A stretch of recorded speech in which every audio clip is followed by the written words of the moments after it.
Whoop. Whoop. There's no feeling more intense than starting over.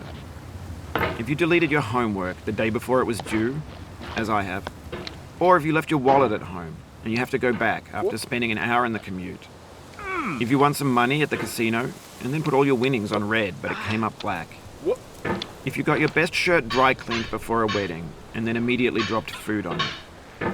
If you won an argument with a friend and then later discovered that they just returned to their original view. Starting over is harder than starting up. If you're not ready for that, like if you've already had a bad day, then what you're about to go through might be too much. Feel free to go away and come back. I'll be here. Alright, thanks for coming with me on this trip. I'll understand if you have to take a break at any point. Just find a safe place to stop and quit the game. And don't worry, I'll save your progress, always, even your mistakes.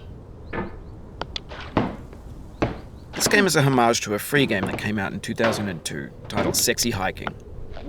The author of that game was Jazzuo, a mysterious Czech designer who was known at the time as the father of B games.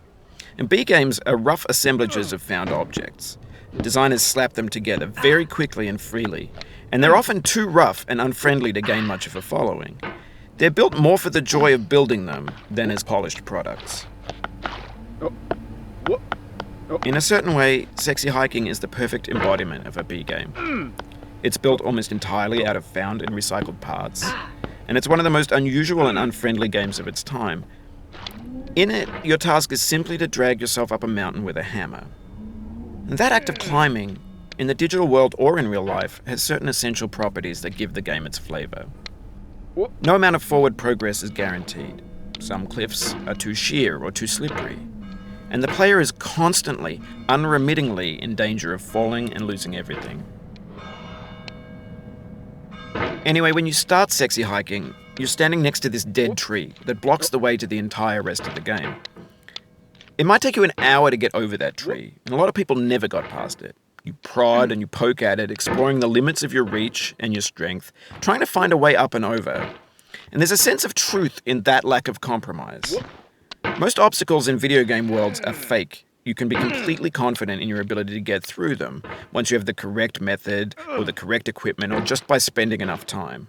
In that sense, every pixelated obstacle in Sexy Hiking is real.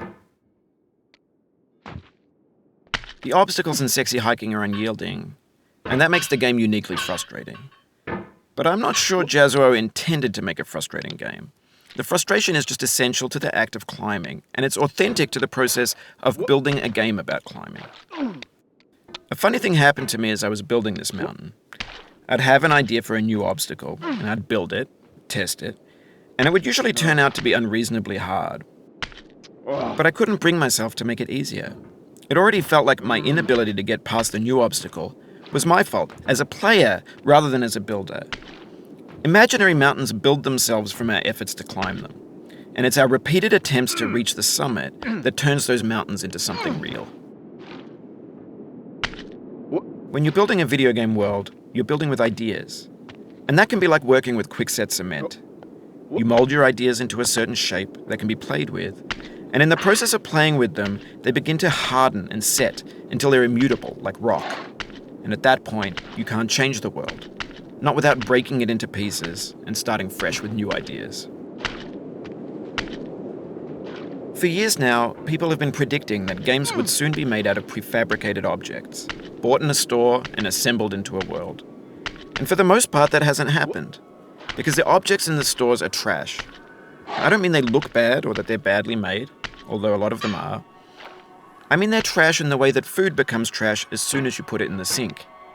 Things are made to be consumed and used in a certain context, and once the moment is gone, they transform into garbage. In the context of technology, those moments pass by in seconds. Over time, we've poured more and more refuse into this vast digital landfill that we call the internet.